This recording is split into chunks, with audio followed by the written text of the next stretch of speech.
We've talked several times, Pastor Erica and I, about a group of fellow clergy in the area who gather every week so that we can study these scripture texts that are assigned to us together, to wonder and to worry, to work at them, and to listen together for what God might be saying and how God might speak through us in this time. And this week, as we gathered on Tuesday, we were wrestling with these Beatitudes, this portion, the first bit of one of the greatest sermons ever preached, as Jesus said, "Blessed are you who are poor, woe to you who are rich." And one of our colleagues told a story of visiting his grandmother. Now, his grandmother was a long-time wife of a pastor, and as frequently happened, or often happened in that generation, she was really the secret behind his grandfather's successful ministry. Maybe she should have been a pastor, but that wasn't open to her at that time. But she had lived her whole life in the parsonage, around church, been raised faithfully in Bible study every week, knew scriptures, knew the Lord, had been shaped and formed by faith. And here at the end of her life, toward the end of her life, she had dementia. And as the dementia went on and our friend and colleague was visiting her, one time he remembered visiting with her, and he read this gospel. Looking for something from the Bible that would be familiar to her, he reached for the Beatitudes. And as he read that gospel, we heard from Jesus this morning, this portion of the best sermon ever preached. "Blessed are you who are poor." She interrupted him. And she said, "Blessed are you who are poor. That's ridiculous." She's not wrong, is she? I mean, take a look at things around us.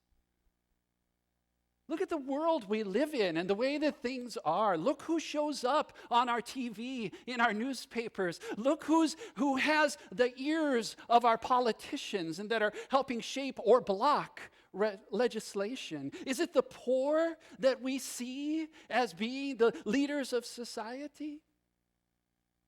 This week we enjoyed the World Series and the Washington Nationals as they won their first championship. And it was this riveting series, but also a really good reminder of how things work around us, right? The eye-popping amounts that we pay to men who are agile and coordinated and talented, and also that we don't pay those same amounts to equally agile, coordinated, talented women.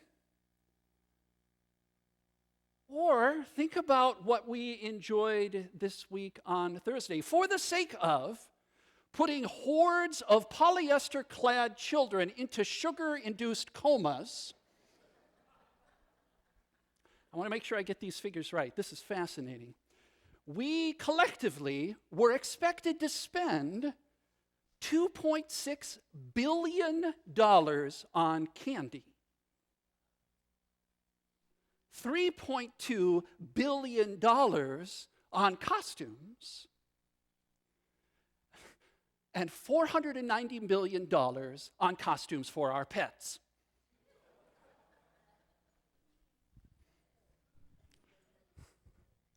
That's the world we live in.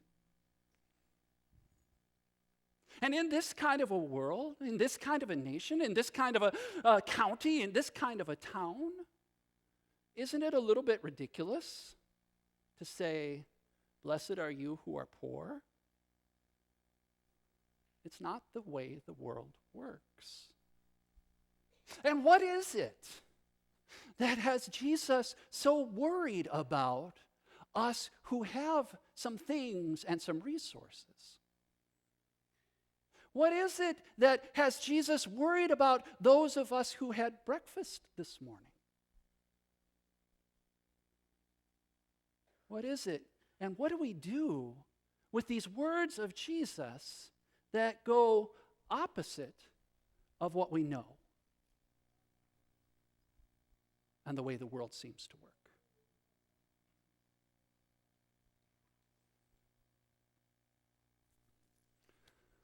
So we're here this morning to celebrate saints. All Saints Sunday, when we remember and read those saints in our midst and in our lives from whom we have caught faith.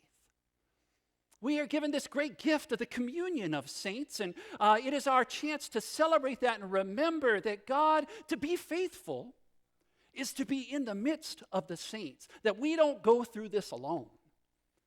But we are always in the midst with those who have gone before and those who are yet to come, that we are saints of God. And it's kind of a funny thing as Lutherans to be talking about saints.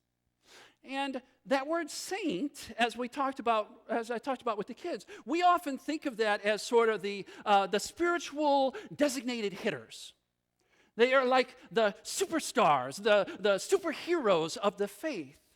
And we have some examples of that, right? Mother Teresa and Oscar Romero and others who are remarkably faithful examples and witnesses. And so, one of the ways that we can get out of the tension that Jesus set up this morning is to say, well, they are the ones that Jesus must be talking about.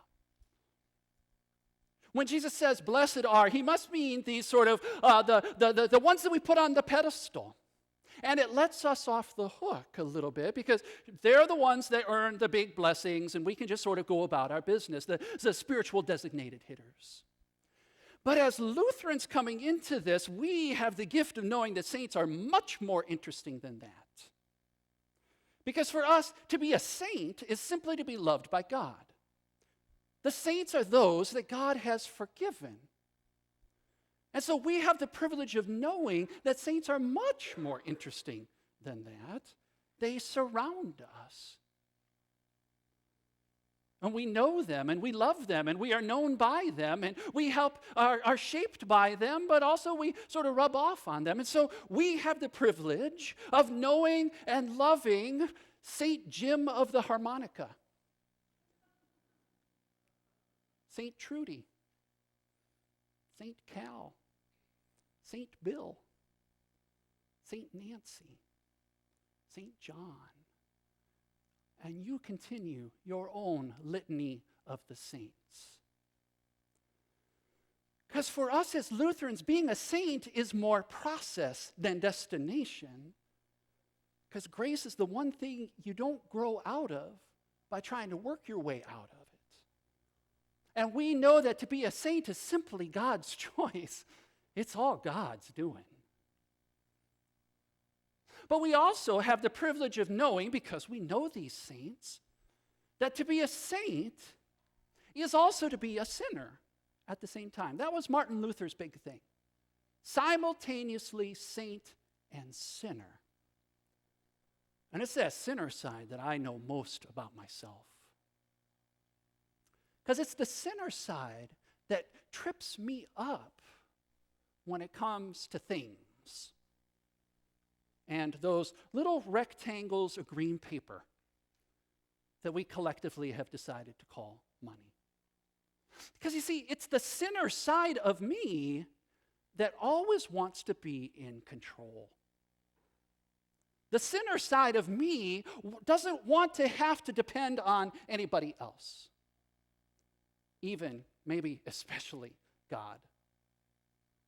And it's the sinner side of me that looks at money and things and possessions and sees in them, because of the way the world uses them, a means and a tool for me to get what that sinner side of me wants. Which says, if I only have more of those rectangles, I won't need anybody else. And I can keep them to myself. And if I just have more of the stuff, then I will be safe and stable and secure. And I don't have to be afraid anymore.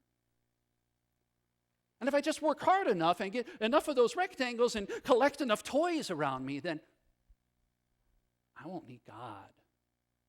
And I can be the God. I can be in charge. And notice, it's not the money or the things that do it. It's the way the world uses them. And then what the sinner in me sees in them. Because the sinner in me believes what they are offering.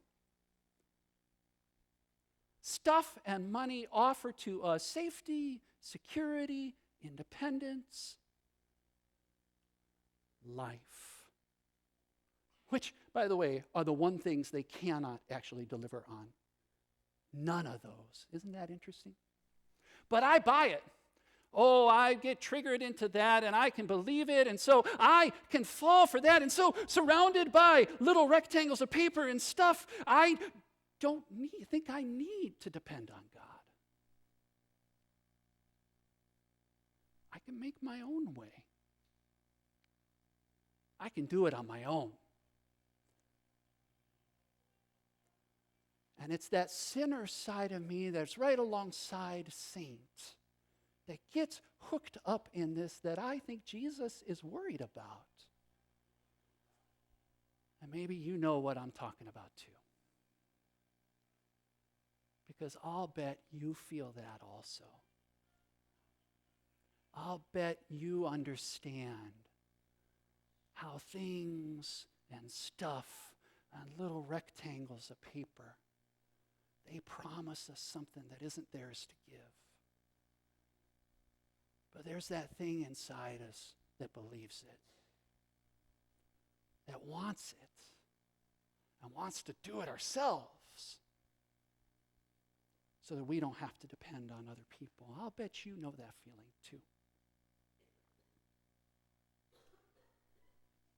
And so as simultaneous sinners and saints, as ones who come here to remember and to be shaped as believers, who know full well that we did not create this world. But all this stuff, we didn't make it. It's all God's. God is the one who said, "Let there be light." I have never said that successfully, and I know you haven't either. It's all God's that He has entrusted to us to care for and use the way that God would. And the word we use for that is to steward it, to be stewards of God's gifts. As saint and sinner and steward, what do we do with this ridiculous notion that we are ordinary people loved by an extraordinary God? As saint and sinner and steward, how do we deal with the fact that Jesus is worried for us? Because Jesus knows how hard it is for us to depend on God. As simultaneously sinner and saint and steward, as followers of Jesus in the world, what do we do with these ridiculous words?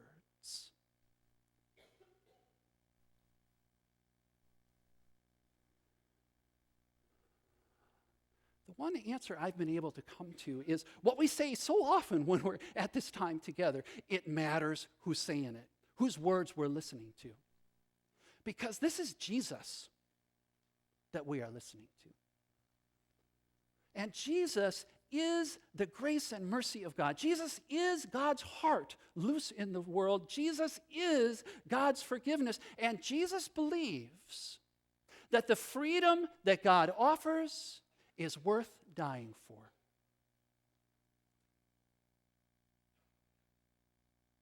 But it's a different kind of freedom than we're used to, isn't it? The freedom that following Jesus gives us is not the freedom to stay in our PJs all day and eat the whole bucket of Halloween candy that we are used to being offered to us. But instead, it is a freedom for. It is a freedom to know that there are other saints of God, others who are beloved of God, others that God has said, "You are my child," and invites us to love as well. It's the freedom to live in the life that God gives as God lives it.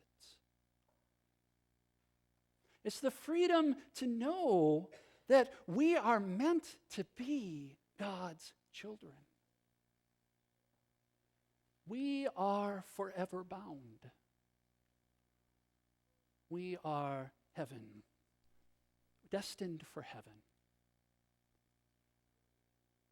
And it's the freedom that tells us that God's love will not let anything get in its way.